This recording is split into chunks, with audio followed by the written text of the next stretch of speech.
الرحمن الرحيم. الحمد لله رب العالمين، والصلاة والسلام على سيد الأنبياء والمرسلين نبي القاسم محمد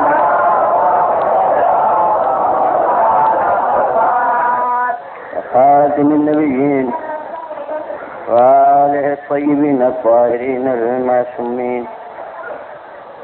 أما بعد، وقد قال الله سبحانه في كتابه المبين وهو أصدق الصادقين: وتمت كلمة ربك صدقا وعدلا لا مبدل لكلماته وهو السميع العليم. صلوات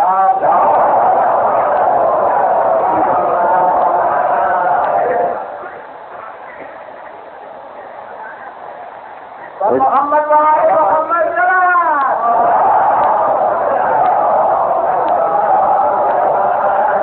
بر اشرف الانبیاء صلوات.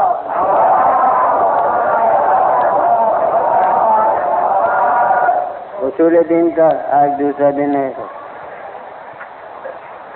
توحید کے بعد دوسری اصل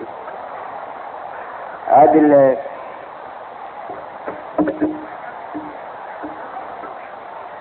اس لیے میں نے اس آیت کو سرنامہ کلام قرار دیا، کیونکہ ایک صاحب نے اس دن مجھ سے کہا، ان کو خیال نہیں ہوگا کہ قرآن مجید میں سست کی لفظ ہے،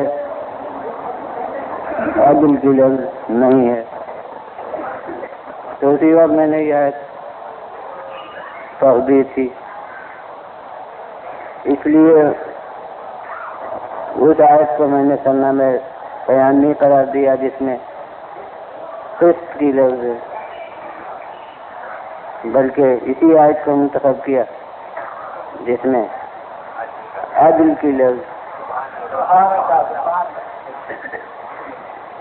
ورنہ بہت طاقتور آیت اس موضوع پر وہ ہے: شهد الله أنه لا إله إلا هو والملائكة وأولو العلم قائما بالقسط لا إله إلا هو العزيز الحكيم. اس میں اس کے معنی ہے کہ شاید اللہ گواہ ہے. ہم شہادتین جاری کرتے ہیں زبان پر، تو ظاہر ہے کہ وہ اصول دین ہی ہوتے ہیں جو شہادتین میں آتے ہیں. اور خالق نے جس چیز کو شہادتین کا جز قرار دیا ہو، اس میں کسی کو اصول دین سے خارج کرنے کا کیا حق ہے؟ تو اب دیکھیے، یہ خالق شہادت ادا کر رہا ہے. ایسا ہو رہا ہے کہ اللہ شہادت دیتا ہے، اور فرشتے اور پھر انسانوں میں بھی جو صاحب علم ہے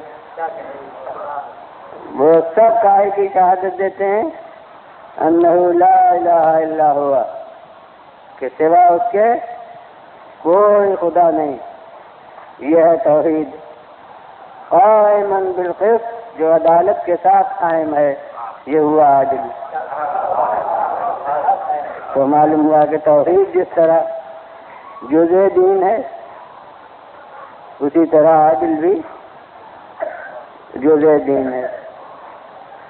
مگر اس میں ایک قسط کی لفظ ہے. ایک تو معنی جب ایک ہے تو لفظ کے اختلاف کا کوئی اثر حقیقت پر نہیں پڑتا، لیکن پھر بھی چونکہ لفظ بدلی ہوئی ہے، لہذا میں نے وہ آیت پڑھی کہ تمت کلمۃ ربک صدقا وعدلا، تمہارے پروردگار کی بات پوری ہے سچائی اور عدل میں. محمد وآل محمد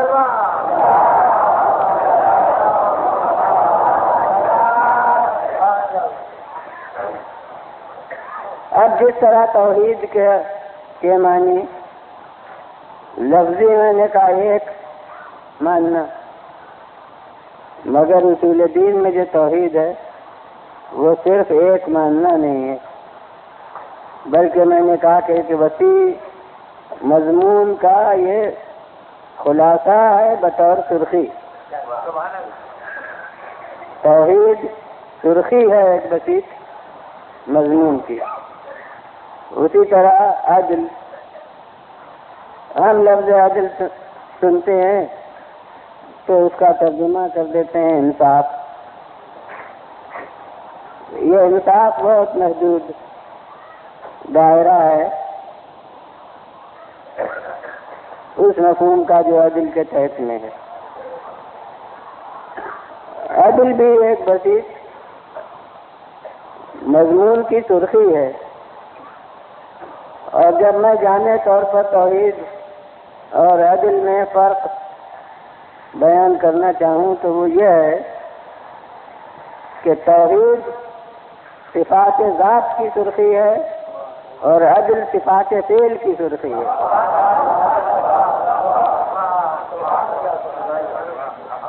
اللہ کیسا ہے وہ ہے توحید، اور اس کے افعال کیسے ہیں وہ ہے عدل. محمد وعلى محمد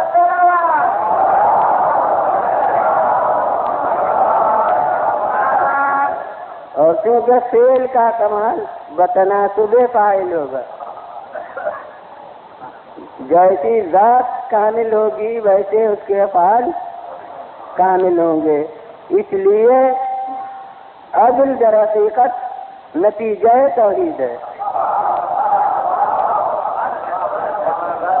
یعنی اگر ذات الہی کو اس کے شایان شان صفات کے ساتھ پہچان لیا ہے بقدر امکان تو اس کا لازمی نتیجہ ہے اس کو عادل ماننا ہے.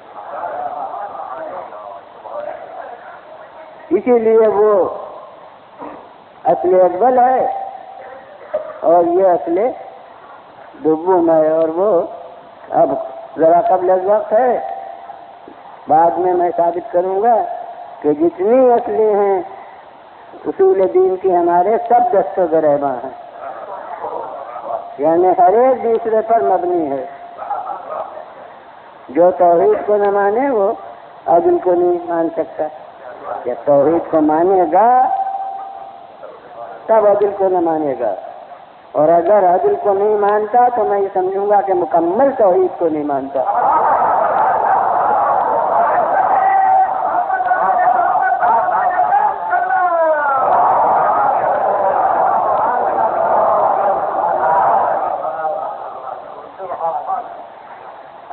اب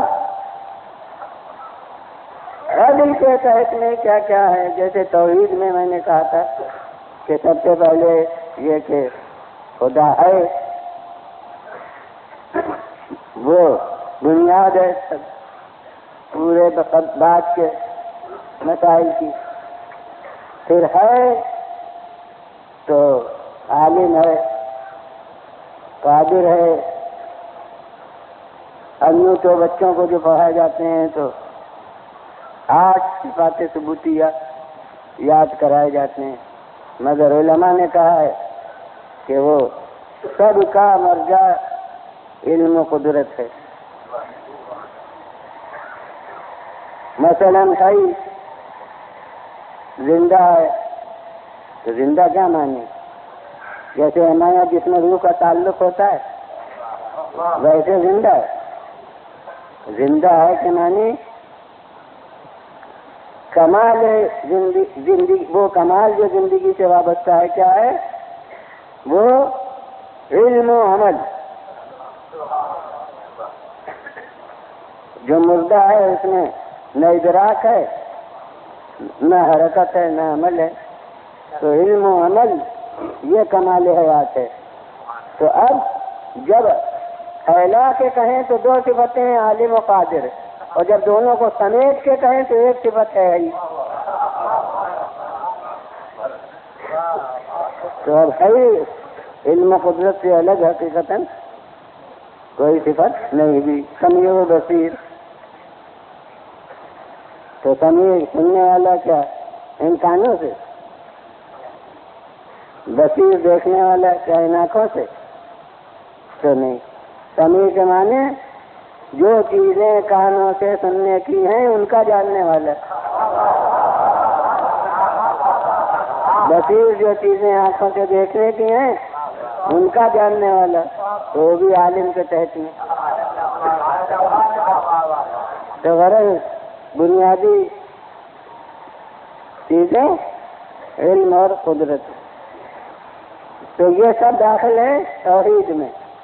اور پھر صفات سلبیہ. اب صفات سلبیہ میں جا کے وہ توحید ایک جو لفظی تھا وہ وہاں آتا ہے.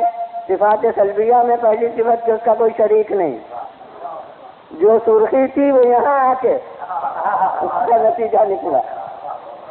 تو قاعدہ مضمون کی سرخی کا یہ ہے. مضمون نگار ماشاءاللہ مجموعے میں بہت ہوں گے کہ وہ کسی ایک جز کے لحاظ سے سرخی ہو جاتی ہے. وہ جز کبھی شروع میں ہوتا ہے، کبھی بیچ میں ہوتا ہے، کبھی نتیجے میں آخر میں آتا ہے. اس کے لحاظ سے سرخی ہو جاتی ہے، لیکن وہی اس میں نہیں ہوتا، بہت کچھ ہوتا ہے. تو ویسے ہی اب صفات سلبیہ میں آ کے کہا جاتا ہے کہ اس کا کوئی شریک نہیں. تو اس میں ہے کہ اب ہمارے یہاں ہم جو بتاتے ہیں صفات سلبیہ کہ اس کے جسم میں کسی مکان میں نہیں، اور اسی کے تحت میں یہ ہے کہ دیدار اس کا نہیں ہو سکتا. تو یہ سب توحید کے تحت میں.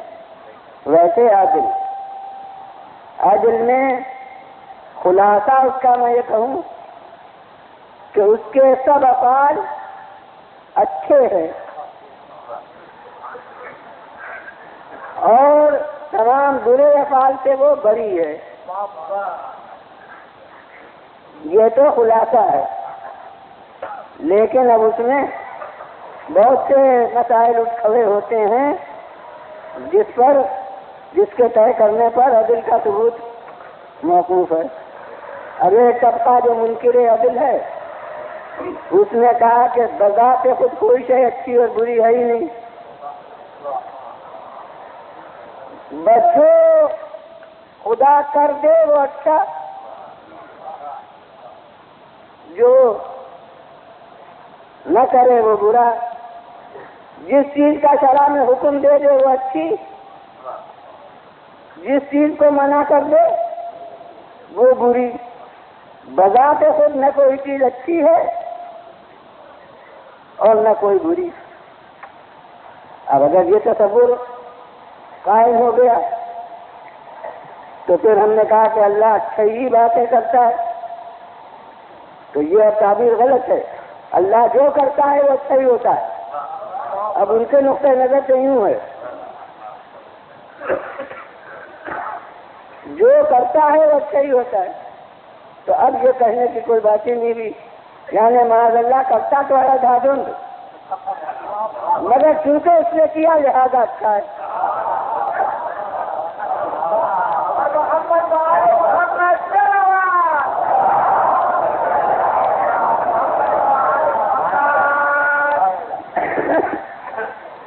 اب میں عدل اور نفی عدل کی ایک بنیاد آپ کے سامنے عرض کروں جو شاید قدیم علم کلام کی کتابوں میں نہیں ملے گی. میں کہتا ہوں وہ جو دو تصورات قدیم سے رہے ہیں، ایک حق طاقت ہے اور ایک یہ کہ طاقت حق ہے.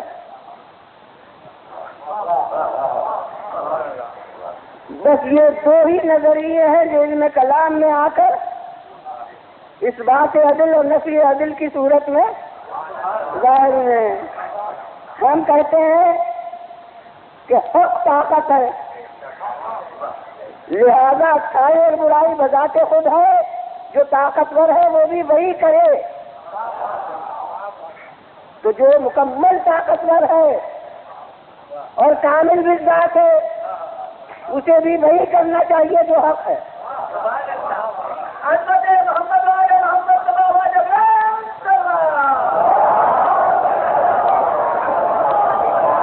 دنیا والوں کو یہ پسند تھا کہ طاقت حق ہے، لہذا جتنے درجے کی طاقت ہو، شاہان با اقتدار ہے، طاقت رکھتے ہیں، لہذا جو کرے حق. تو جو سب سے بڑی طاقت ہے وہ بھی جو کرے گا، تو یہ وہ دو نظریے ہیں، طاقت حق ہے اور حق طاقت ہے، جو علم کلام میں علمی زبان میں اس شکل میں ابھرے، عدل اور نفی عدل۔ اب اختلافی چیزیں تو پیش نہیں کرنا ہے، لیکن جو بنیادی اصول کا فرق ہے وہ کس طرح نافذ کیا جائے، یہ ہر چیز میں سیاست آ جاتی ہے، علم کلام میں بھی سیاست داخل ہو گئی، اس لیے کہ کتابیں زیر سایہ اقتدار حکومت لکھی گئی۔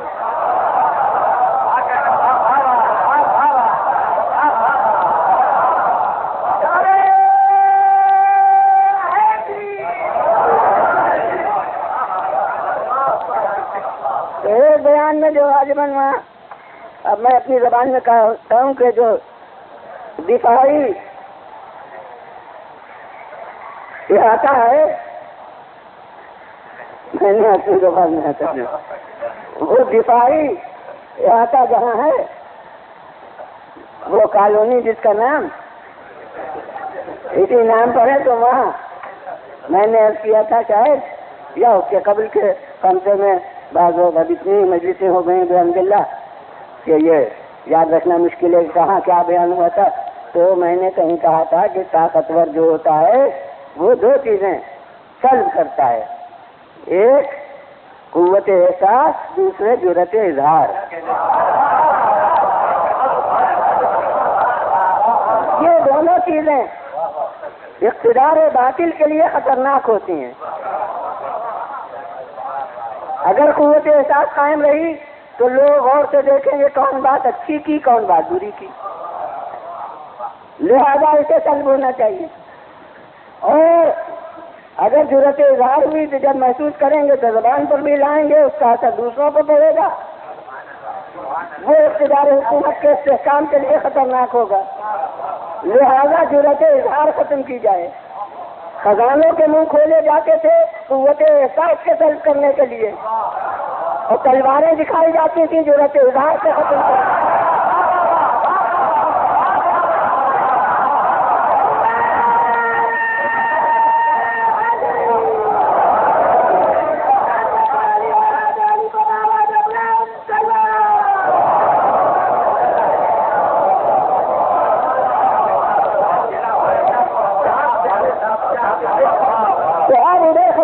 منہ کھلے ہوئے قوت احساس کے سلب کرنے کے لیے جو جب جیبیں پر ہوں گی تو سمجھ لیں گے کہ ہمارے لیے تو بڑے اچھے ہیں، اور برائیاں تو ہوا کریں، سوچیں گے نہیں کہ کیا اچھا کر رہے ہیں کیا برا کر رہے ہیں، ہمارے ساتھ تو اچھائی ہو رہی ہے۔ تو قوت احساس ختم ہوگی، یہ کام خزانوں سے ادھر ہو رہا ہے۔ صاحبان علم جن کے قلم خریدے گئے ہیں ان کو ذہنیت کی تشکیل ایسی کرنا ہے کہ اقتدار کے بارے میں سوال ہی نہ ہو کہ صحیح ہو رہا ہے یا غلط، لہذا وہ شروع کیا گیا وہاں سے کہ خدا کے لیے عادل ہونا ضروری نہیں۔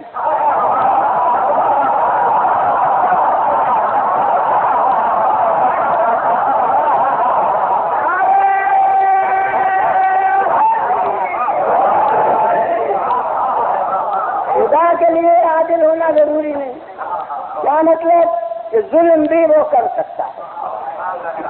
جب خدا، اب میں کہتا ہوں معاذ اللہ، ظلم کر سکتا ہے تو کوئی اور کرے تو بیچارہ، یعنی ظلم کی اہمیت دیکھی اور نفرت ذہن سے دور ہوئی۔ اب جب وہاں سے سلسلہ یہاں سے چلا کہ عدالت ضروری نہیں، یعنی ظلم کر سکتا ہے، چاہے کرے نہ وہ اور بات، لیکن کر سکتا ہے، قاہر ہے قادر ہے، تمہیں چاہ کے کہو کہ وہ ضروری عدل کرے گا۔ تو جب وہاں سے یہ بات چلی خدا عادل نہیں، معاذ اللہ، تو اب جو اس کا نمائندہ ہے یعنی نبی رسول، اس کے معصوم ہونے کی ضرورت نہیں۔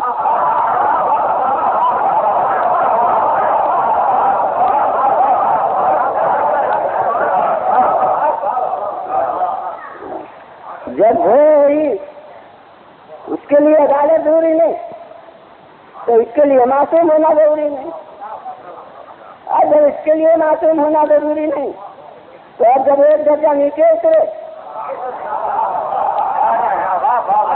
یعنی کسی نام سے اس کا نائب ہو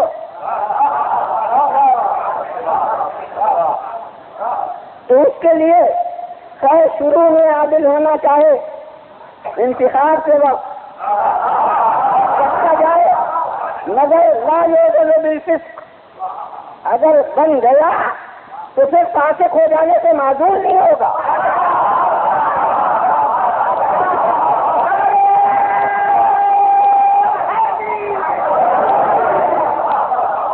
میں علم کلام کا مسلمہ اصول ہیں جو عرض کر رہا ہوں کہ الامام لا یعدل بالفسق، جو امام وقت ہو، صاحب اقتدار ہو، فاسق ہو جانے سے معذور نہیں ہوگا۔ شروع میں ہر لوگوں کو چاہیے اسی کو ووٹ دیں جو اپنے نزدیک عادل ہو، کیونکہ انتخاب اپنے ہاتھ میں ہے تو اپنے نزدیک تو ہوئے گا۔ عالم غیب سے تو رشتہ پہلے ہی قطع کر لیا۔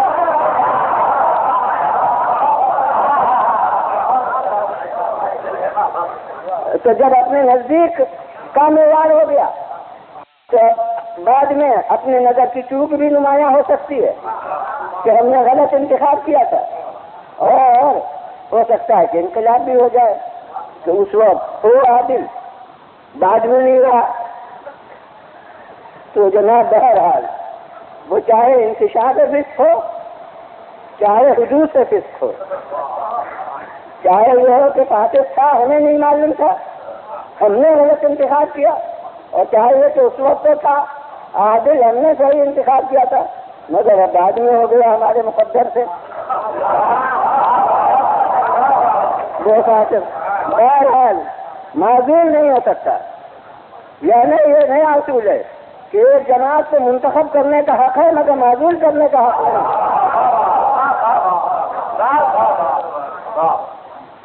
تو یہاں یہ ہو گیا، اور اس کے بعد اب اور جب درجہ گھٹے گا تو امام جماعت کے لیے شروع میں بھی عادل ہونا ضروری نہیں،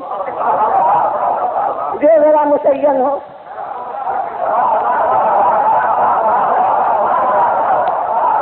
وہ درجہ جماعت ہو جائے گی۔ تو یہ رہی جنہیں قوت احساس کرنا تھی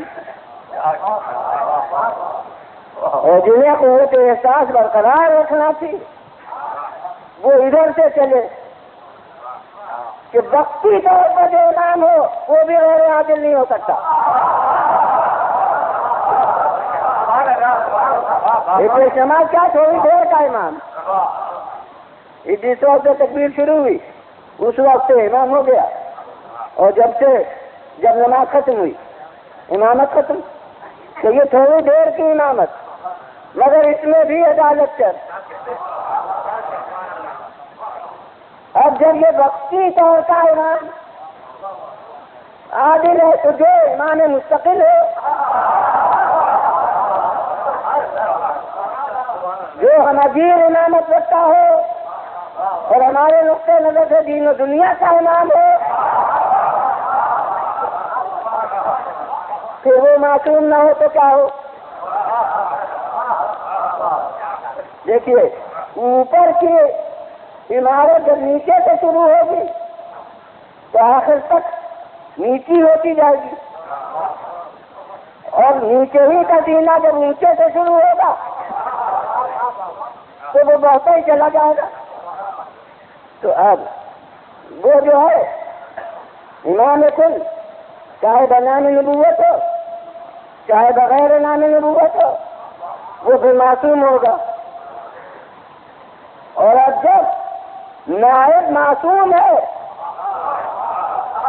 تو وہ ذات ذوالجلال جس کا یہ نائب ہے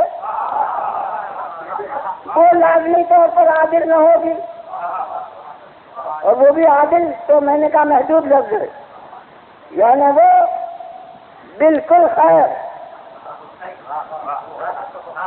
بالکل حسن، بالکل صحیح عمل کی عامل نہیں ہوگی تو کیا ہوگا؟ تو یہ ادھر کا تصور ہوگا جہاں قوت نقد و تبصرہ زندہ رکھنا ہو، جہاں آنکھیں بند نہ کرنا ہو، اقتدار کے بعد بھی آنکھیں کھلی رکھنا ہو، وہاں یہ نظام چلتا ہے۔ اب اس وہ بحث، وہ بنیادی بحث میں نے کہا کہ اچھائی برائی کچھ ہی نہیں، اپنی جگہ۔ کون کہتا ہے کہ سچ اچھی بات ہے؟ کون کہتا ہے کہ جھوٹ بری بات ہے؟ کون کہتا ہے کہ ایثار اچھی بات ہے؟ کون کہتا ہے کہ دوسرے کا مال چھین لینا بری ہی بات ہے؟ جی نہیں، چونکہ شرع نے کہہ دیا کہ امانت داری کرو، لہذا امانت داری اچھی بات ہو گئی۔ کیونکہ شرع نے کہہ دیا کہ خیانت نہ کرو، لہذا خیانت بری بات ہو گئی۔ کیونکہ شرع نے کہا کہ سچ بولو، لہذا سچائی اچھی چیز ہو گئی۔ شرع نے کہا کہ جھوٹ نہ بولو، لہذا جھوٹ بری چیز ہو گئی۔ اب اگر یہ تصور ہو گیا تو بے خدا کے افعال میں یہ کہنا کہ وہ اچھائی کرتا ہے، اچھائی کا کوئی تصور اس کے کرنے سے قبل ہے ہی نہیں، وہ تو اس کے کرنے ہی سے اچھائی کی تشکیل ہوگی۔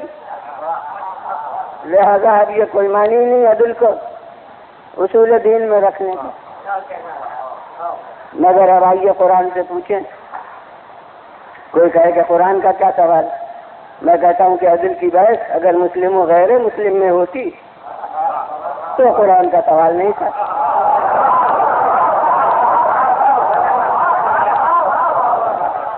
توحید کے ثبوت میں ہم قرآن نہیں پیش کریں گے، وجود خدا کے ثبوت میں، لیکن جو بحث مسلمانوں کے درمیان ہے اس میں قرآن کا میں پیش کروں۔ تو اب دیکھیے کہ قرآن مجید بازار کیا کہہ رہا ہے، عدل پر کتنا زور دے رہا ہے کہ دو طریقے ہیں، ایک مثبت ایک منفی،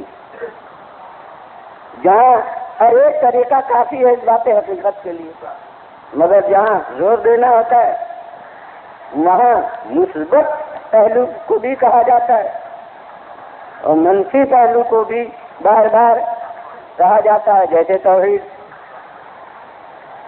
میں تو پہلے منفی کہا لا الہ، پھر اس بات تک پہنچایا اللہ کہہ کے، تو مثبت انداز بھی مثلا ان اللہ الہ واحد، اللہ ایک اکیلا خدا، یہ مثبت ہے۔ الہکم الہ واحد، یہی ہے عالمان ہے، تو یہ مثبت انداز ہے۔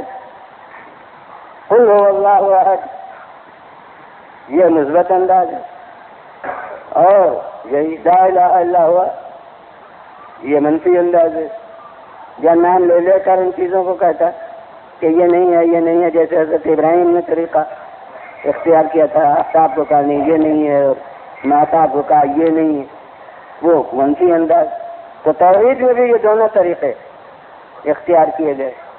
اب عدل میں بھی دیکھ لیجیے کہ مثبت بھی یہی جو میں نے کہا تمت کلمۃ ربک صدقا وعدلا،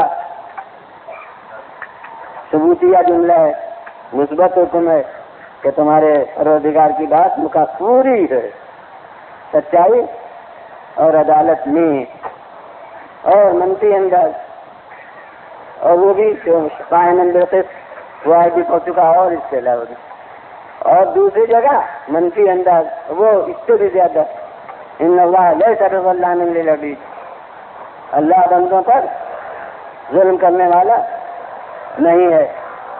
ان اللہ لا یظلم مثقال ذرہ، اللہ ذرہ بھر بھی ظلم نہیں کرتا۔ یہ بھی اس قسم کی آیتیں بھی ما کان اللہ لیظلمہم ولکن کانوا انفسہم یظلمون، اللہ ایسا نہیں تھا کہ وہ ان پر ظلم کرے بلکہ وہ خود اپنے اوپر ظلم کرتے. تو یہ منفی آیتیں اور یہ 2-3 میں نے پڑھی ہیں، لیکن اس کے علاوہ بکثرت ہیں. تو وہ مثبت انداز ہے، یہ منفی انداز. اب ہر صاحب عقل غور کرے کہ یہ آخر ان آیتوں میں افادیت کیا ہے. وہ کہہ رہا ہے ان اللہ لیس بظلام للعبید، اللہ بندے پر ظلم کرنے والا نہیں ہے، اللہ ذرہ پر بھی ظلم نہیں کرتا. تو ظلم کوئی چیز ہے مقام تصور میں جس کی نفی ہو رہی ہے کہ اللہ نہیں کرتا.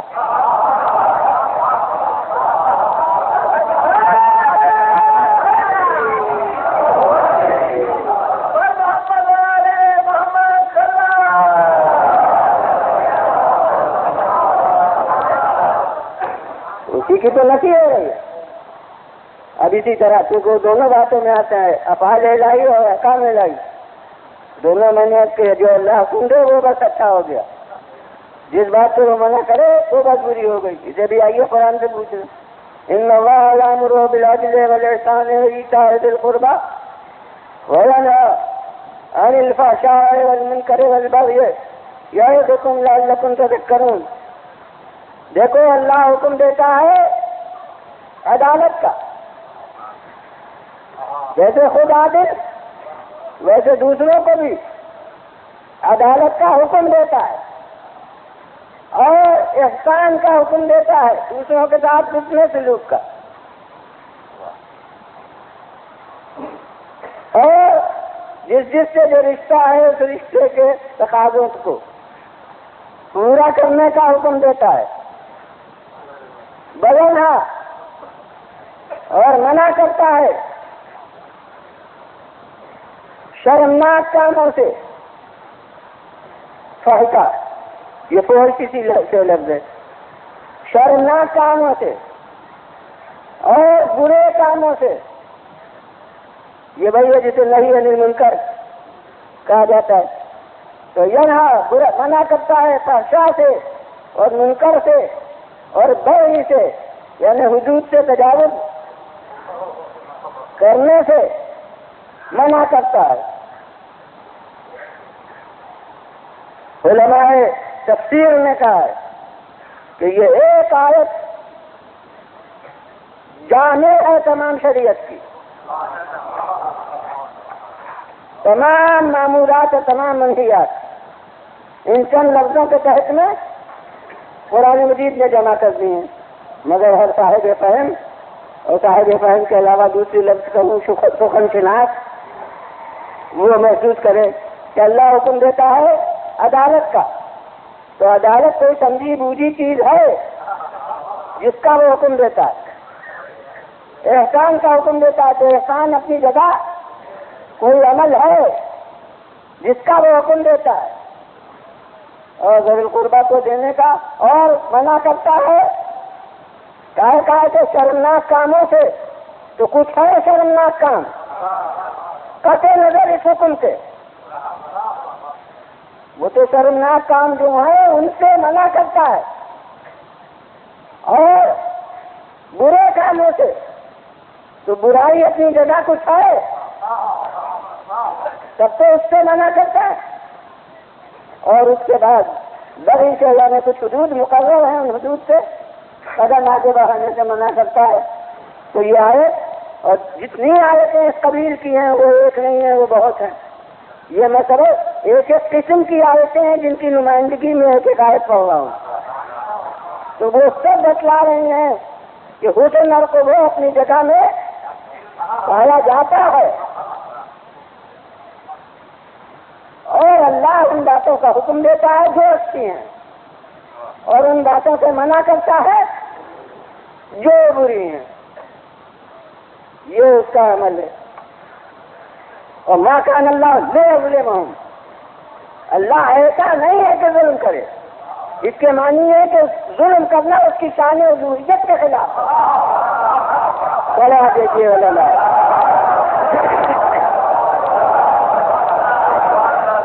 آواز سے صلاح.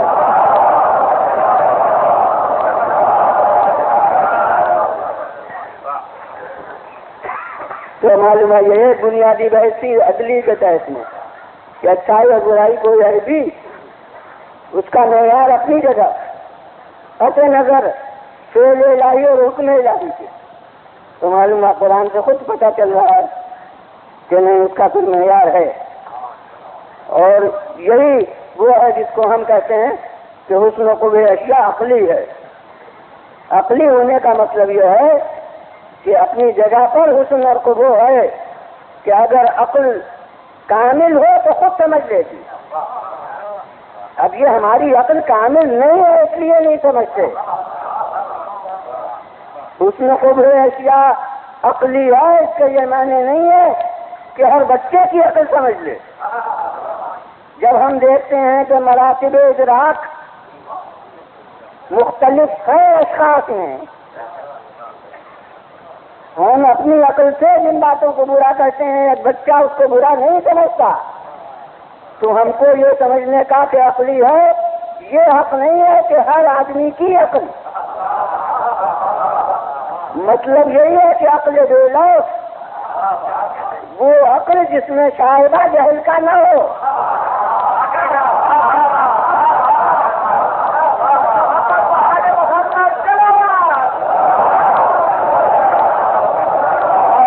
جس میں توہمات کی آمیزش نہ ہو،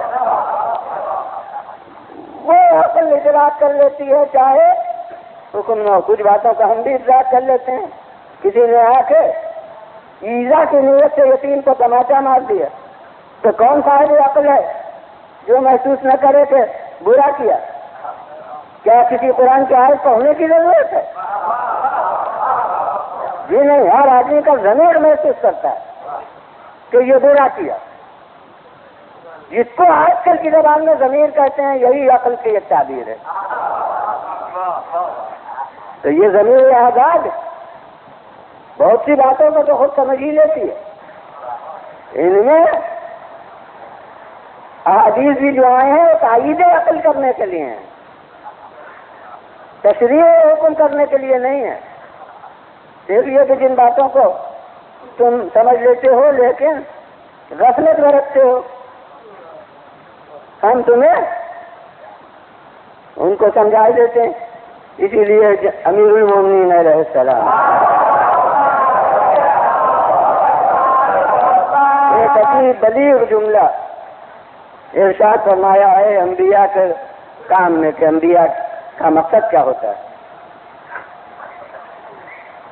ارشاد فرمایا ہے کہ لِيُثِيرُوا لَهُمْ دَفَائِنَ الْعُقُولِ۔ دیکھیے دفینہ ہوتا ہے زمین میں موجود، مگر اوپر سے گرد و غبار کا بار اور خاک کا ڈھیر ہوتا ہے جس سے وہ دفینہ چھپ جاتا ہے، نظر نہیں آتا۔ ایک واقف کار اوپر کی خاک ہٹا کر اس کو ابھارتا ہے۔ عربی میں اس ابھارنے کو کہیں گے یثیرو، اثارہ کہنے ابھارنا۔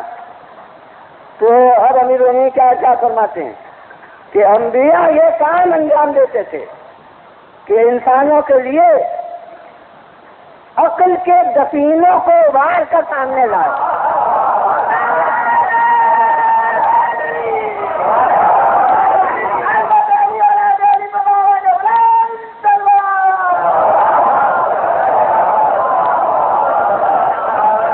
بولا دیجیے بولا جاوا۔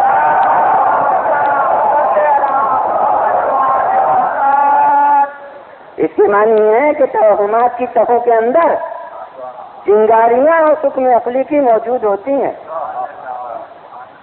لیکن وہ تقلید آباء و اجداد، رسوم و رواج کے بندھن، ماحول کا اثر انسان کو خود اپنے اس عقل کے فیصلے پر متوجہ نہیں ہونے دیتا۔ انبیاء جو تھے یہ اوپر کے کنویں کو ہٹا کر اس ضمیر انسانی کے اندر کی تحت شرارے کو سامنے لے آتے تھے تو دنیا اسے محسوس کرتی تھی۔ ہاں کچھ تعبدی ہے کام، وہ بھی عقل کے فیصلے کے مطابق کہ اب عقل نے ایک عقل نے خود اپنے فیصلے سے. اب یہ نبوت سے متعلق چیزیں مگر ضمن آ گئی کہ ایک نبی کے ایک رہنما کی ضرورت کو عقل نے محسوس کیا. اگر وہ سمجھتی کے بغیر سہارے کہ میں خود سب سمجھ لیتی ہوں تو نبی کی ضرورت ہی کیوں بتاتی. اب نبی کی ضرورت عقل نے بتائی کہ ایک رہنما کی ضرورت ہے. تو جب اس رہنما کے ہاتھ میں ہاتھ دے دیا تو اب اس کے احکام میں یہ کہنا کہ کیوں اور کس لیے یہ خود عقل کے فیصلے کے خلاف. اب تو تمہیں اس کا بھروسہ کرنا چاہیے جبکہ یہ بھی تم نے دیکھ لیا کہ معصوم ہے یعنی غلطی سے بری ہے. تو اب اس کے احکام میں تم کو اس کی عصمت پر بھروسہ کرنا چاہیے اور جسے عام زبان میں بھروسہ کرتے ہیں اسی کو مذہب کی زبان میں ایمان کہتے ہیں.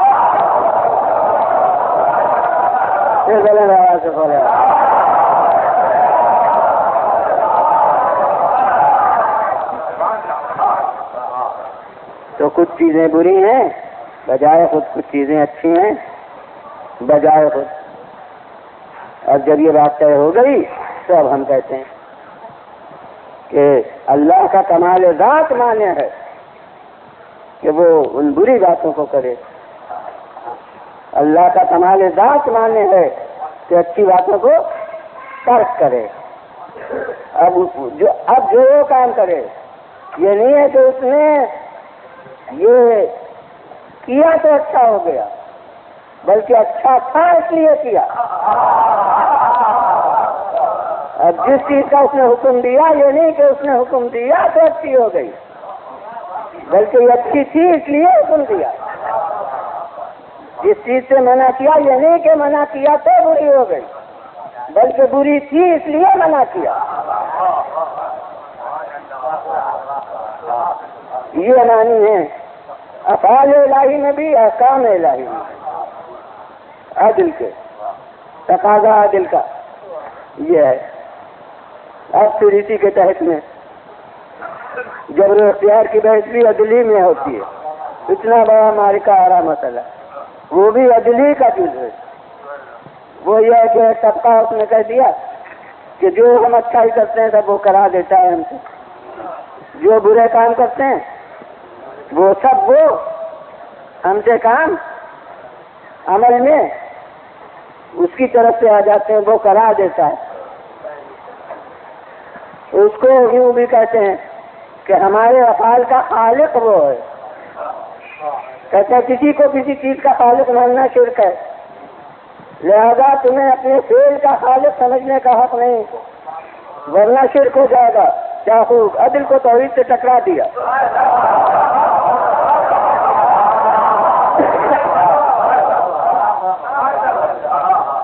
کہ اب کسی کو کسی چیز کا خالق کہو تو اب اپنے افعال کا تم کہو کہ ہم خالق ہیں ہم یہ کام کرتے ہیں یہ ہو جائے گا شرک. خبردار ایسا نہ کہو بلکہ یہ کہو کہ اللہ کرتا ہے ہمارے ہاتھ پر, ہمارے ہاتھ پر اللہ کرتا ہے. بس ایک مختصر جملہ کہوں پھر ہمارے کاموں میں اور معجزے میں کیا فرق ہے. اور معجزہ بھی قرآن کہہ رہا ہے ہمارا ایمان بھی ہے کہ نبی نہیں کرتا اللہ اس کے ہاتھ پر وہ کام کر دیتا ہے. تو اب وہ بھی اللہ اس کے ہاتھ پر کرتا ہے ہمارے ہاتھ سے بھی اللہ ہمارے کام کراتا ہے تو ہم میں اور نبی میں کیا فرق ہوا.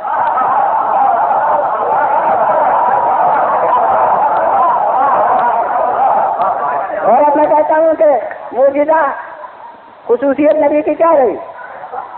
اللہ نے ان کے ہاتھ سے ایسا کو اجدہ بنا دیا, ہمارے ہاتھ سے بھی وہ بنا دیتا تو ہم بھی بنا دیتے. تو ہم نے اور ان میں خود کوئی فرق ہے. اللہ نے یہ کیا کہ ان کو یہ ترجیح دے دی کہ ان کے ہاتھ پر ایسا بنا دیا اجدہ بنا دیا غیر. یہ کہتے ہیں کہ وہ جبر ہے افعال میں. کچھ لوگ صاف صاف جبر کہتے ہیں. بندے کچھ کرتے ہی نہیں. کچھ نے کہا کہ نہیں اس کے مفہومی آج تک ہم نہیں سمجھے تو اس وقت نقد تبصرہ کیا کرے کہ کرتا تو اللہ ہے یعنی جھوٹ بولے تو عمل تو اس نے کیا، چوری کی تو عمل تو اس نے کیا، لیکن کسب اس کا ہم نے کیا۔ کسب کے معنی کیا؟ کمایا، کمانا معنی ہے کسب سے۔ تو کام تو سب کرتا وہ ہے مگر کسب ہم کرتے ہیں۔ میں کہتا ہوں کسب فعل ارادی ہے ہمارا یا نہیں؟ کسب خود فعل ارادی ہے یا نہیں کمانا؟ اگر کہو فعل ارادی نہیں ہے تو پھر اس کا سزا اس کو بھی نہیں مل سکتی۔ تم نے سزا تو صحیح بنانے کے لیے کسب کا قدم درمیان میں لائے۔ اگر کسب غیر ارادی ہوا تو پھر بھی سزا اس کو نہیں ہو سکتی، اور اگر کسب ہمارا فعل ارادی ہے تو پھر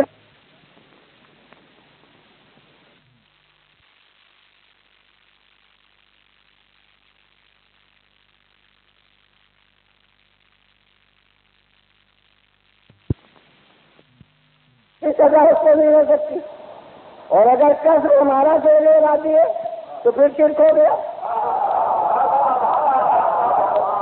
ارے پھر اس عمل ہی کو کہنا ہمارا فعل ارادی کر دو، یہ کسب کو ادھر سے لانے کی کیا ضرورت؟ تو غلط جہاں عقل کو دین سے خارج کر دیا گیا ہو وہاں منطق کی بحث کیسی؟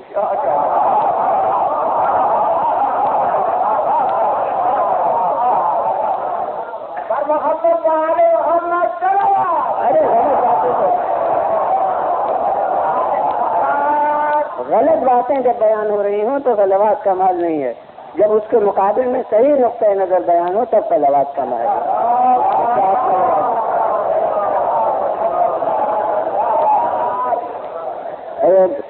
کچھ لوگوں کے غلط تصورات بیان ہو رہے ہیں تو یہ محل غلط تھوڑی ہے، یہ تو ہونے کا محل ہے ایک طرح تو طالبان عقل ایسی بے عقلی کر رہے ہیں۔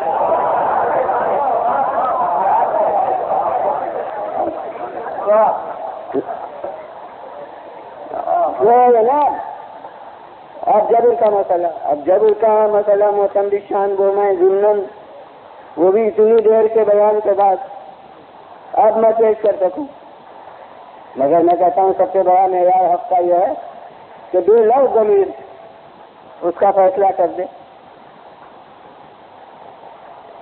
کوٹے پر سے پاؤں پھسلا گر پڑا آدمی، کوئی نہ کہے گا برا کیا، اور اگر خودکشی کے ارادے سے پھانس پڑا تھا اور ایک نے کہا برا کیا، حرکت تو ایک ہی طرح کی ہوئی۔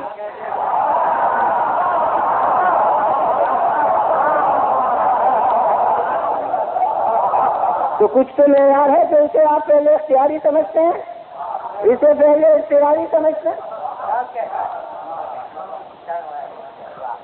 ایک کاتب کا قلم بھی جنبش کرتا ہے اور ایک مرتعش کا ہاتھ بھی لرزتا ہے، حرکت اس میں بھی ہے اس میں بھی ہے، مگر اسے آپ نہیں کہیے گا ہاتھ کو کرا لو۔ کاتب اگر ذرا ہاتھ پہ ڈاما ڈول کرے آپ کہیں گے سوال کے لکھو، کچھ تو فرق ہے ضمیر انسان میں۔ تو یاد رکھیے کہ جہاں آپ خود سمجھتے ہیں کہنے کا کہ تو کر رہے ہو تو وہ ہے پہلے اختیاری، اس کو اللہ بھی سزا دیتا۔ جہاں آپ محل نہیں سمجھتے کہنے کا وہ ہے پہلے غیر اختیاری، وہاں اللہ بھی سزا نہیں دیتا۔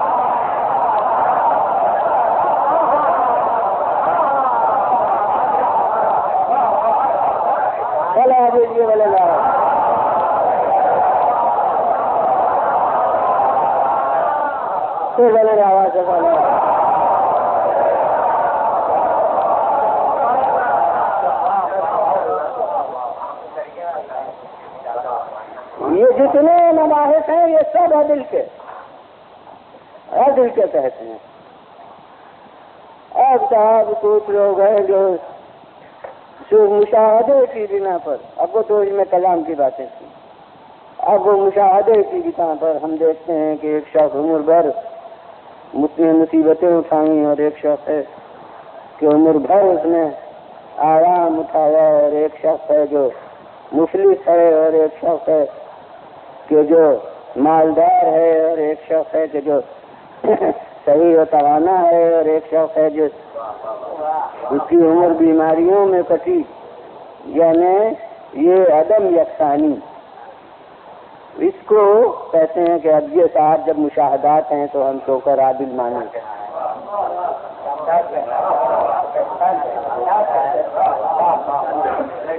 اب یہ بحث میں پھر آپ کے سامنے پیش کروں گا سب سے آخری دن قیامت میں نہیں اسی بات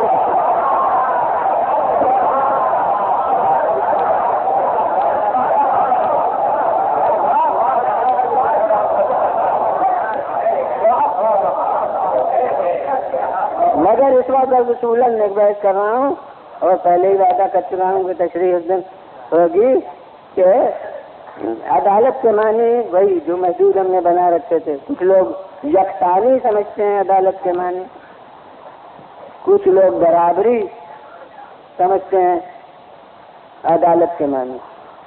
تو عدالت کے معنی نہ یکسانی ہے نہ برابری ہے۔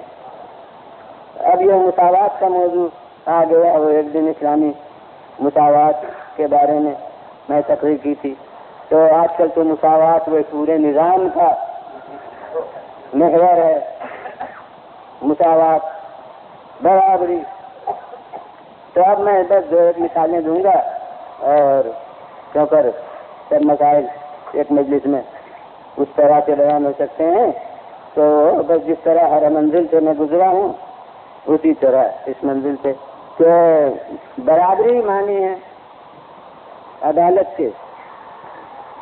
تو اب میں آپ کے سامنے ایک مثال دیتا ہوں، اور اس سے اس نظام کے بارے میں بھی لمحہ فکریہ پیدا ہو جائے گا جو مساوات قائم کرنے کے لیے دولت کی برابر سے تقسیم کا حامی ہے۔ وہ جو پورا نظام ہے آج کل، ایک وقت میں تو بہت مقبول ہو رہا تھا، اب ذرا کچھ تھوڑا سا رکاوٹ پیدا ہو گئی۔ تو یہ خود نظام والوں کے بڑھے ہوئے قدم پیچھے ہٹنے لگے، یہ جانتے ہیں تحریک کی رفتار کو جاننے والے۔ تو غلط یہ کہ مجمل طور سے مجھے کرنا ہے ایک مثال، اور طالب علموں کے لیے وہ زیادہ کارآمد ہے۔ اور کون استاد ہے جو طالب علم کے دور سے میں گزرا ہے؟ کون صاحب علم ہے جو طالب علم کی منزل سے عبور نہ کیا ہو؟ تو اس لیے سبھی کے لیے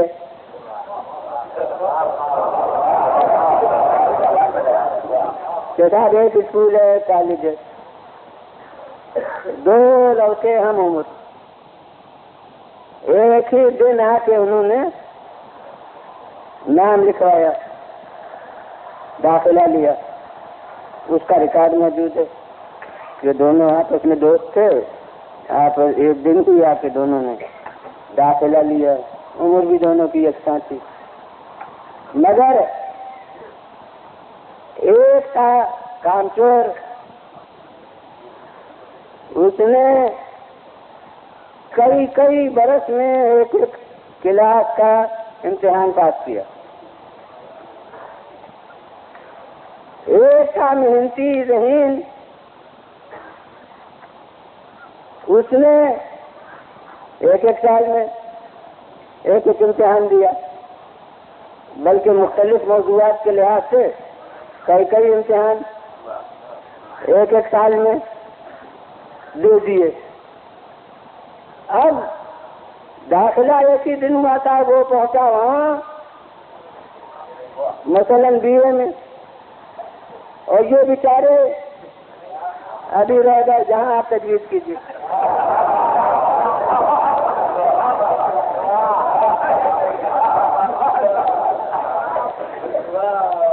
اب ایک انسپکٹر صاحب آئے کوئی تعلیمات کے مساوات پسند، علمبردار مساوات، انہوں نے دونوں کی عمریں دیکھی، برابر پائیں، دونوں کا قد و قامت دیکھا، یکساں پایا، تاریخ داخلہ نکلوائی تو دونوں ایک ہی دن داخل ہوئے تھے، اس نے کہا کہ ایک ہی دن داخل ہوئے، برابر کی عمر، یہ بڑی ناانصافی ہے کہ ایک ہو BA میں اور ایک ہو مثلاً 5ویں میں، لہذا 5ویں والے کو تو BA میں لے جان کے داخل کرنا ممکن نہیں، یہ چلے گا نہیں، لہذا BA والے کو کھینچ کے پھر 5ویں میں لے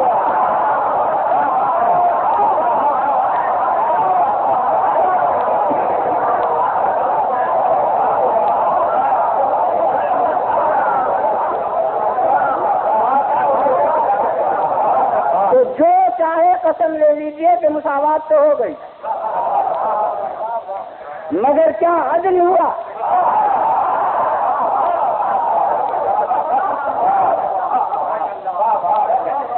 تو بس اب اس دن کے موضوع کا بھی تتمہ ہے، اس دن یہ جملہ نہیں کہا تھا کہ اسلام دین مساوات نہیں ہے، دین عدل ہے۔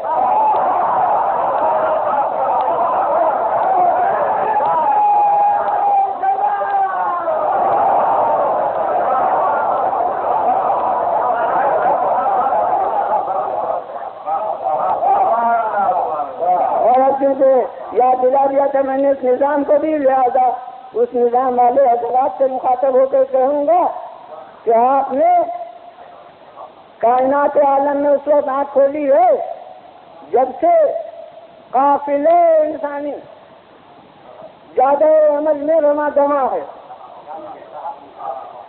آپ اس وقت فرق دیکھ رہے ہیں کہ ایک ہے اتنا مالدار، ایک ہے اتنا غریب، تو آپ کو غریبوں کو تو مالدار بناتے بنتا نہیں، جیسے قافلے کو لے کر BA میں نہیں لے جا سکتے، مگر وہ آسان ہے کہ مالداروں سے چھین کر غریبوں کو دے دیں۔ میں بھی حامی ہوں کہ اگر پتہ چل جائے کہ کسی نے چھین جھپٹ کے دولت بڑھائی ہے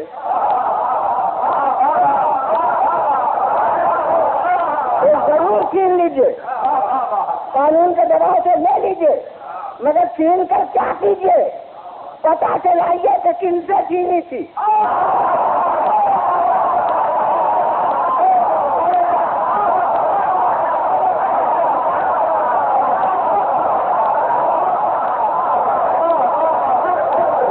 انہیں تک پہنچائیے۔ یہ سبب نہیں ہے کہ چھین کے اپنے منظور نظر افراد میں اسے آپ تقسیم کر دیجیے۔ اس کے معنی یہ ہے کہ ایک غاصب کو ختم کر کے بہت سے غاصبوں کو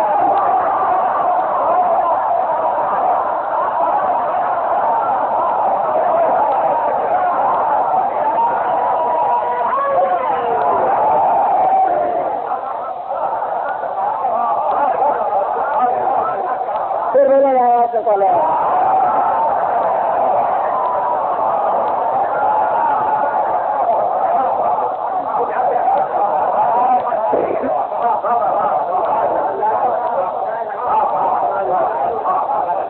جناب آمدن برسر مطلب میں تو عدل بیان کر رہا ہوں وہاں کا کہ آپ اس وقت آنکھ کھولتے ہیں، دیکھتے ہیں اس وقت کون بیچارہ فقیر و مفلس ہے، اس وقت کون مالدار اور دولت مند ہے، اس وقت کون بیمار ہے، اس وقت کون صحیح و تعلیم ہو۔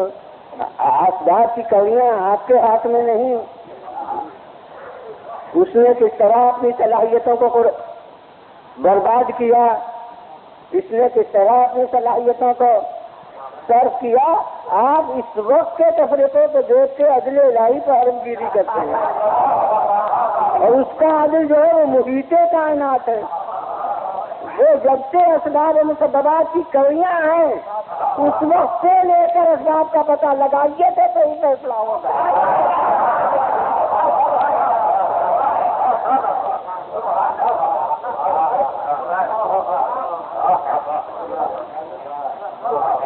تو یہ والا بس اب ظاہر ہے کہ جتنا بیان ہونا چاہیے تھا وہ بیان ہو گیا۔ کل بھی اور 20 منٹ بڑھ گئے تھے، تو اسی طرح آج بھی نتیجتاً کچھ بڑھ ہی جائیں گے، گھٹے گا نہیں تو بس موضوع کا قدر ضرورت بیان ہو گیا، اور میں نے عرض کیا کہ اسلام دین عدل ہے، اور مساوات جہاں مقتضائے عدل ہو وہاں مساوات کا حامی ہے، اور جہاں مساوات ظلم ہو وہاں عدم مساوات کا حامی ہے۔ اور اسی لیے اس کے ترجمان بھی مساوات سے بھی کام لیتے تھے اور عدم مساوات سے بھی کام لیتے تھے۔ دونوں نمونے ان کے عمل میں پائے جاتے ہیں۔ اب فرض کیجیے کہ ساتھ والے جتنے ہیں سب کے بارے میں یکساں حدیثیں فضائل کی ہیں تو مساوات تو ہو گئی، مگر جو واقعی امتیاز رکھتا ہے اس کے ساتھ ظلم ہو گیا۔ لہذا جبکہ ان کے مراتب میں بذات خود فرق ہے تو پیغمبر کا فریضہ ہے کہ فرق قرار دیں۔ یہاں تک کہ جو خاص الخاص اصحاب ہیں ان میں بھی فرق بتا دیتے ہیں کہ مقداد 8 درجوں پر ایمان کے فائز ہیں، ابو ذر 9 درجوں پر ایمان کے فائز ہیں،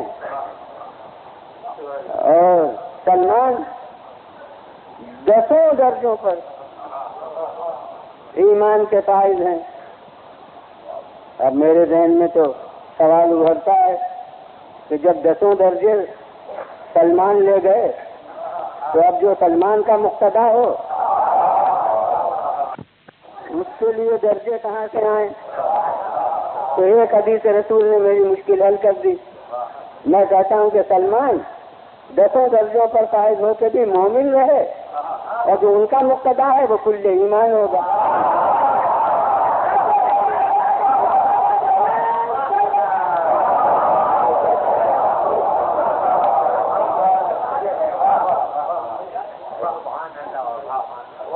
تو یہاں تفریق عدل کے لیے ضروری ہے۔ اسی طرح برتاؤ میں لازماً تفریق برتنا لازمی ہے، بغیر اس کے عدل قائم نہیں رہے گا۔ ورنہ کوئی ممتحن صاحب مساوات پسند ہو، جتنے طالب علم ہیں سب کو برابر نمبر دے تو کیا امتحان کا مقصد پورا ہوگا؟ جی نہیں، امتحان کا نتیجہ تو تفریق پر مبنی ہے۔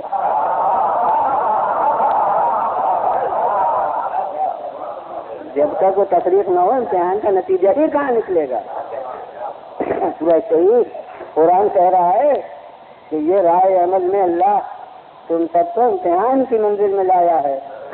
یہ پوری کارگاہ حیات ایک امتحان کا کلاس ہے، ایک امتحان کا کمرہ ہے جس میں تم بیٹھے ہوئے ہو۔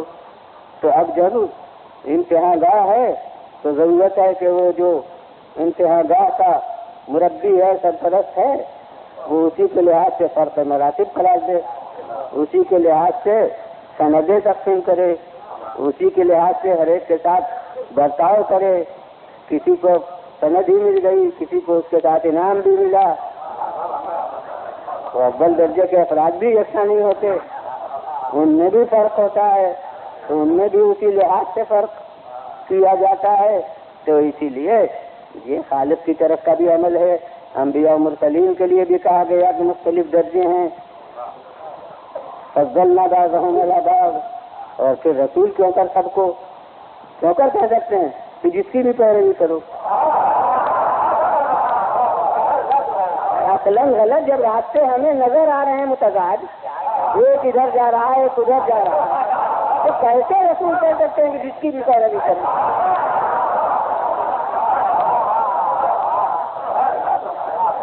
پھر معیار آپ کوئی رہ ہی نہیں جائے گا، پھر تو حق مختلف سمتوں میں ہو جائے گا۔ تو نہیں، کوئی ایک ہوگا جس کو رسول کہیں کہ علی جنمال حق والحق مع علی، علی حق کے ساتھ ہے اور حق علی کے ساتھ ہے۔ اور یہ ایسی بات ہے جسے امام فخر الدین رازی نے دلیل میں پیش کیا ہے تفسیر کبیر میں کیونکہ امام شافعی بسم اللہ کو جزو سورہ سمجھتے ہیں اور دوسرے علماء دوسرے مکاتب خیال کے جو فقہ کے افراد ہیں وہ بسم اللہ کو جز نہیں مانتے، نہیں پڑھتے نماز میں بھی، مگر امام شافعی کے پیرو وہ حامل بھی ہیں، بسم اللہ پڑھتے ہیں۔ تو امام فخر الدین رازی وہی شافعی مسلک کے حامی ہیں، تفسیر میں انہوں نے بسم اللہ کی یہ لکھا ہے کہ حدیثیں بھی درج کی ہیں، اس کے بعد کہا ہے کہ علی کا عمل ہمارے ساتھ ہے، ہمارے ساتھ ہے علی ابن ابی طالب کا عمل، اور پیغمبر نے فرما دیا ہے کہ علی جنمال حق بل حق ما علی، علی حق کے ساتھ ہے اور حق علی کے ساتھ ہے۔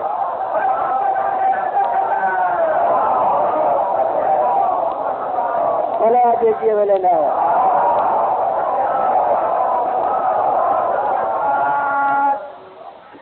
بس میں بہت ادب سے امام فخر الدین رازی سے اتنا کہہ کے آگے بڑھ جاؤں گا کہ بھائی معیار کو یاد رکھیے گا، پھر جہاں بھی اختلاف ہے دیکھیے گا علی کدھر ہے۔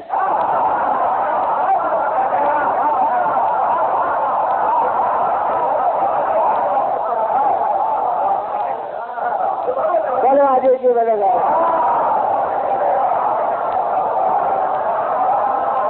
پھر بولے گا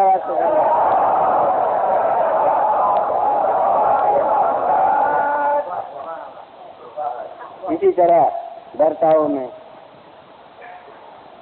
اگر رسول اسلامی سے مساوات کے حامی ہوتے یا کسی کی تعظیم نہ کرتے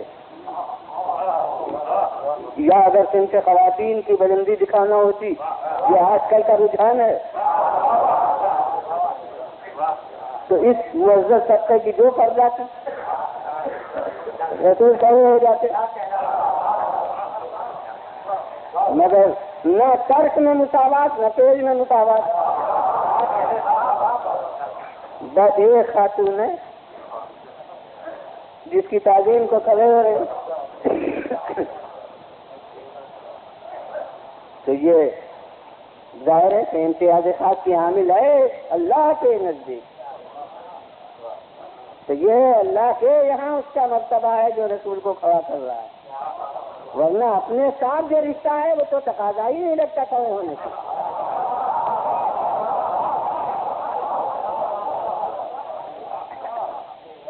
معلوم ہوتا ہے یہ اب ایک اور موضوع کا ایک جز آ گیا ہے کبھی انشاءاللہ ہو کہ یہ جتنی فردیں ہیں یہ کچھ رشتے رسول سے رکھتی ہیں، کچھ رشتے اللہ سے رکھتی ہیں۔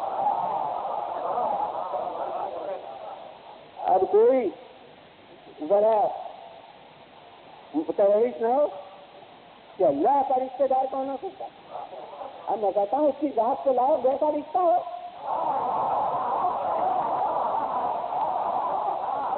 اور رشتے کو قرابتی تو کہتے ہیں، آٹھ ہے نماز میں کہیں قربت نہیں اللہ آپ تو حق ہے، قرابت کہتی ہے آپ کو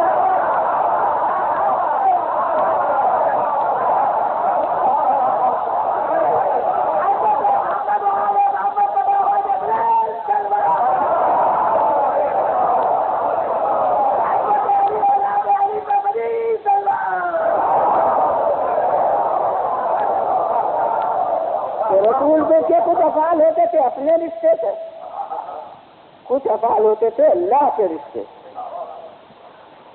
وہ بیٹی کو گلے لگانا اپنے رشتے سے ہوتا اور یہ تعظیم کو کھڑا ہونا یہ اللہ کے رشتے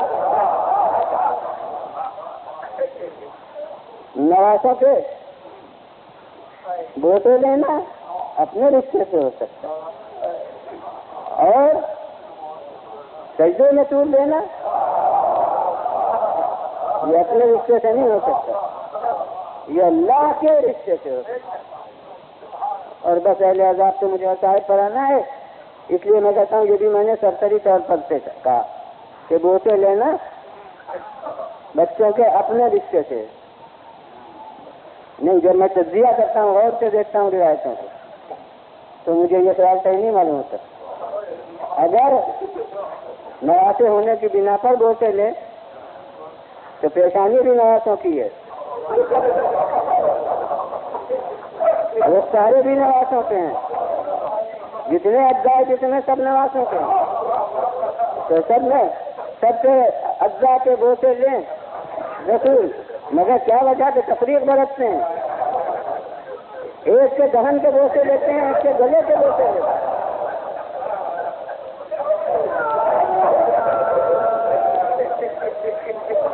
یہ تو ہمیں رسول کا بتاتا ہے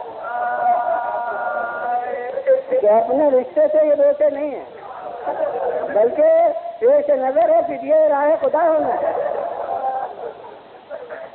لہذا جو جز مرکز قربانی بننے والا ہے اسی جز کے بوسے لیتے ہیں۔ اور روایت آپ نے سنی ہوگی،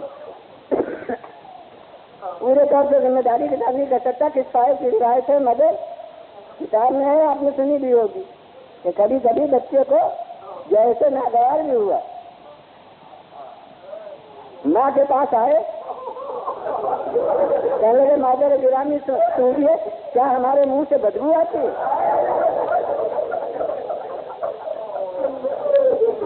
سید عالم نے کہا تمہیں یہ خیال کیوں کا پیدا ہوا؟ ارے تمہارے منہ سے مجھ کو اندر سے بہتر خوشبو آتی ہے۔ کہا ارے خیال کیوں کرنا ہو، ہم دونوں بھائی نانا کی گود میں بیٹھے ہوتے ہیں اور بھائی حسن کے منہ کے بوسے لیتے ہیں، اور جب ہماری باری آتی ہے تو ہم منہ اپنا بڑھاتے بھی ہیں، تو نانا منہ کو ہٹا کے گلے کے بوسے لے لیتے۔ میں کہتا ہوں سید عالم تو یقیناً جانتی تھی، کہا چلو تمہارے نانا ہی سے تمہیں سنوا دیں۔ لیے میں آئے، کہا نانا بابا آپ ہی تو کہتے ہیں کہ حسین کے رونے سے مجھے اذیت ہوتی ہے، کبھی کیا بات ہے کہ کبھی آپ ہی کا کوئی طرز عمل ایسا ہوتا ہے اس کی آنکھوں میں ہاتھ لگا جاتا ہے؟ کیا ہوا؟ کہ آج مجھ سے جا کے اس نے یہ کہا، آپ لینا ہے فاطمہ کیا کرو گی اب سن کے؟ جانتی تو ہوئی، کہا نہیں بابا مجھے تو اسے سنوانا ہے۔ کیا رسول نے فرمایا کہ سنو، اس کے منہ سے بوسے لیتا ہوں اس لیے کہ زہر دوا اس کے لبوں سے متصل ہوگا، اور اس کے گلے سے بوسے لیتا ہوں اس لیے کہ خنجر قاتل اس کے گلے سے متصل ہوگا۔ بس عذاب و رعایت دیکھنی ہے جو آپ نے سنی ہوگی، مگر میں کہتا ہوں کہ جو رسول نے اپنے عمل کا فلسفہ بتایا ہے اس سے ایک اور بات ثابت ہو جاتی ہے جس کو میں نے وہاں کی مجلس میں کیا تھا، مگر مسائل تو ایسی چیز نہیں ہے جو ایک دفعہ بیان ہو تو پھر نہ بیان ہو۔ تو میں کہتا ہوں کہ جو رسول نے فلسفہ بتایا ہے اس کے بعد بالکل سمجھنے والی بات ہے کہ اگر ایک بھائی کے ہوش مستحق ہیں کہ اس کے بوسے لیے جائیں، اگر ایک بھائی کا گلا مستحق ہے تو اس کا بوسہ لیا جائے، تو ضرور ایک بہن کے بازو بھی مستحق ہے۔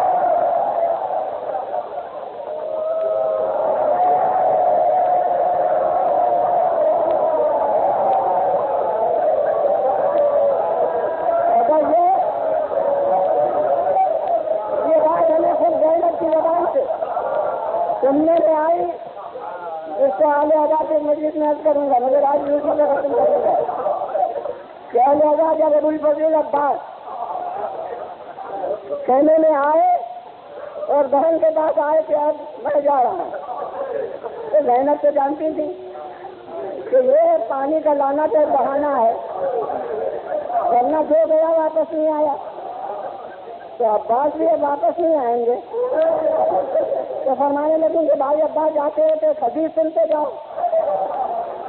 انہی الفاظ میں ہمیشہ بیان کرتا ہوں، یہی موضوع ہے اس بیان کے لیے کہ بس شیر خدا کا شیر بہن کے قدموں کے پاس سے جھکا کے بیٹھ گیا، اس لیے کہ جانشین فاطمہ حدیث سنانا چاہتی ہے۔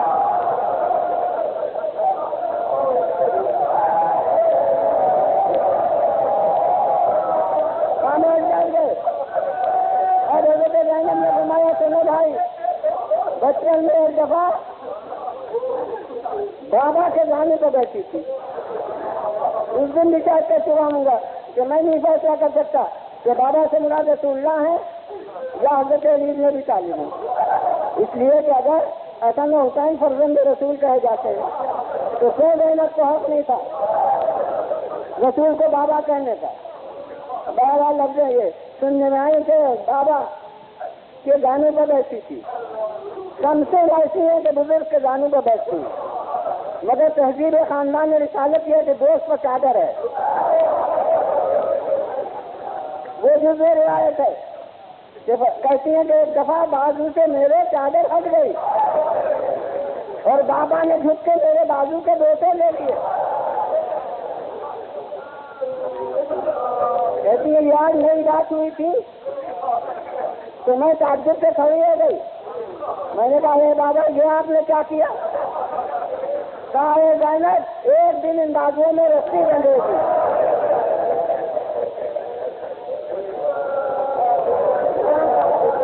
تو جناب زینب فرماتی ہے کہ اس دن سے میں کمسن تھی، مگر جب گئی ہوئی اور گھر بھاگنے سے بھر گیا تو کب میں نے سوچا ہے کہ جس بہن کے 18 بھائی ہو اس کی مجال ہے جو اس کے بازو میں رسی ڈال سکے. لگتے عباس اب اور بھائی سے جا چکے، تم بھی جا رہے ہو، یقین ہو گیا کیا دن بازو میں رسی ڈال.